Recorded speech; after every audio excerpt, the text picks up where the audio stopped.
Imagine caminhar por um museu em Bagdá, Iraque, e deparar-se com um artefato tão enigmático que desafia tudo que a ciência moderna nos ensinou sobre a história da tecnologia. Não é uma joia, não é uma arma, nem mesmo uma estátua. É uma bateria. Uma bateria de verdade, mas com um detalhe crucial. Ela foi criada há mais de 2000 anos, muito antes de qualquer cientista sequer sonhar com a eletricidade. Se a invenção da pilha elétrica é creditada a Alessandro Volta em 1800, como é possível que nossos ancestrais, na antiga Mesopotâmia, já tivessem o domínio dessa energia? Hoje você vai mergulhar no mistério da bateria de Bagdá, um artefato que pode reescrever a história da eletricidade e provar que civilizações antigas eram muito mais avançadas do que ousamos imaginar. Prepare-se para uma descarga de fatos que vão abalar suas crenças sobre o passado. Parte 1. A descoberta que ninguém esperava. Olá amigos, compartilhe, inscreva-se, deixe o like ou apoie meu trabalho comprando alguma coisa com meu link abaixo. Nossa história começa em 1936, durante escavações arqueológicas em Kujut Habou, um vilarejo próximo a Bagdá. O arqueólogo alemão Wilhelm König, que estava trabalhando no Museu Nacional do Iraque, encontrou um objeto peculiar. Era um vaso de barro amarelado, com cerca de 13 centímetros de altura. Dentro dele, uma surpresa, um cilindro de cobre enrolado e dentro do cilindro, uma haste de ferro enferrujada. A parte superior do cilindro era selada com asfalto. König, com seu olho treinado para detalhes que a maioria ignoraria, notou algo que o deixou intrigado.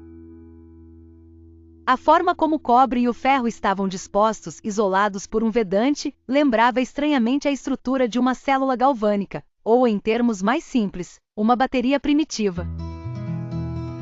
Ele teorizou que se o vaso fosse preenchido com um eletrólito como suco de uva, vinagre ou talvez algum sal, ele poderia gerar uma corrente elétrica. A datação do artefato apontou para a Era Parta, entre 250 a.C.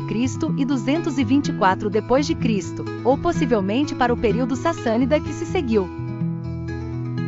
Isso significa que se König estivesse certo, teríamos em mãos uma fonte de eletricidade que precedia a invenção oficial da pilha por quase 2 milênios.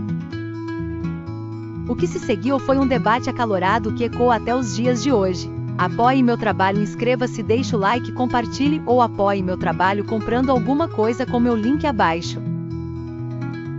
Parte 2. A ciência por trás do choque antigo.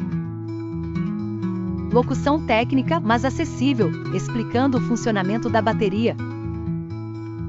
Para entender como essa bateria funcionaria, precisamos de uma breve aula de química. Basicamente, uma bateria funciona através de uma reação eletroquímica entre dois metais diferentes, os eletrodos, imersos em uma solução condutora, o eletrólito. No caso da bateria de Bagdá, teríamos o cilindro de cobre, agindo como um eletrodo. A haste de ferro, agindo como outro eletrodo. O vaso de barro, como invólucro. O eletrólito, provavelmente um líquido ácido como vinagre ou suco de frutas cítricas que teria sido despejado no vaso, preenchendo o espaço entre o cobre e o ferro. Quando esses componentes são combinados, ocorre uma reação química que libera elétrons, criando uma pequena corrente elétrica. Cientistas modernos como Willard F. M. Gray, do Laboratório de Alta Voltagem de General Electric, construíram réplicas da bateria de Bagdá nos anos 1940. Ao preenchê-las com vinagre de maçã, eles conseguiram gerar tensões entre 0,8 e 2 volts.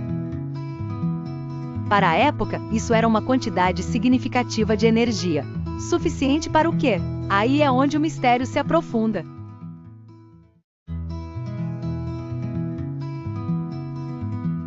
Parte 3. O mistério da aplicação. Para que servia? Se os antigos tinham eletricidade, para que a usavam? Essa é a questão de 1 milhão de volts. Há várias teorias, e nenhuma delas é menos fascinante que a outra. Galvanoplastia antiga. A teoria mais popular sugere que a bateria de Bagdá era usada para eletroplatar objetos. Isso significa cobrir um metal mais barato, como o cobre, com uma camada fina de um metal mais precioso, como o ouro ou prata. Artefatos antigos banhados a ouro já foram encontrados na região, e a camada de ouro era tão fina que seria difícil de aplicar sem um processo eletroquímico. A eletricidade seria usada para depositar as partículas de metal de forma homogênea. Acupuntura ou eletroterapia. Alguns pesquisadores, como o Dr. Arne Eggebrecht, sugerem que a bateria poderia ser usada para fins medicinais, aplicando pequenos choques para aliviar dores ou em técnicas semelhantes à acupuntura. Os egípcios já usavam peixes elétricos para tratar dores, então a ideia de usar eletricidade para fins terapêuticos não seria totalmente estranha. Objetos religiosos ou rituais. Outra teoria é que a bateria gerava pequenos choques para impressionar fiéis em cerimônias religiosas. Ídolos ou objetos sagrados poderiam ser carregados com essa energia, criando um toque divino ou uma experiência mística para quem os tocava. Iluminação simples. Embora menos provável para iluminação de larga escala, uma bateria de 2 volts poderia acender uma pequena lâmpada de filamento simples ou uma lanterna de emergência em um ambiente escuro. O fato é que, independentemente da aplicação, a existência dessas baterias nos força a repensar a capacidade tecnológica de civilizações que frequentemente classificamos como primitivas. Parte 4. Céticos versus crentes. O debate continua. Claro, nem todos os cientistas concordam. Os céticos argumentam que a bateria de Bagdá pode ter sido usada para armazenar rolos de papiros, ou como um recipiente para temperos, e que a semelhança com uma pilha é apenas uma coincidência. Eles apontam para a falta de fios ou outros componentes elétricos claros encontrados no mesmo local. Além disso, questionam por que, se o domínio da eletricidade era tão avançado, não há mais evidências de seu uso generalizado na antiga Mesopotâmia. No entanto, os defensores da teoria da bateria contrapõem: a forma construtiva do artefato é intencional e otimizada para gerar eletricidade. A combinação de cobre, ferro e eletrólito não é aleatória. E a ausência de mais baterias pode ser explicada da mesma forma que o mecanismo de anticítera. Artefatos valiosos, uma vez que sua função não era mais compreendida, eram reutilizados ou simplesmente perdidos para sempre.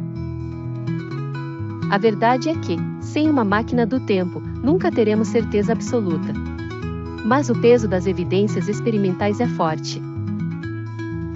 Conclusão: a história é eletrizante. Olá amigos, compartilhe, inscreva-se, deixe o like ou apoie meu trabalho comprando alguma coisa com meu link abaixo. A bateria de Bagdá é mais do que um artefato misterioso, é um portal para um passado que pode ser muito mais complexo e eletrizante do que jamais imaginamos. Ela nos lembra que o conhecimento humano é um tesouro frágil, que pode surgir em lampejos de genialidade em épocas inesperadas e se perder no tempo. Será que essa bateria foi um experimento isolado de um gênio esquecido, ou a prova de uma tecnologia elétrica antiga que foi apagada da história? E se sim, que outras invenções incríveis ainda estão escondidas sob a areia ou nas profundezas do oceano, esperando para serem redescobertas e reescreverem nossa linha do tempo? Deixe sua opinião nos comentários. Você acha que os antigos dominavam a eletricidade? Se essa história te deu um choque de curiosidade, deixe seu like e inscreva-se no canal para não perder as próximas descobertas que desafiam a lógica e a história. Até a próxima invenção!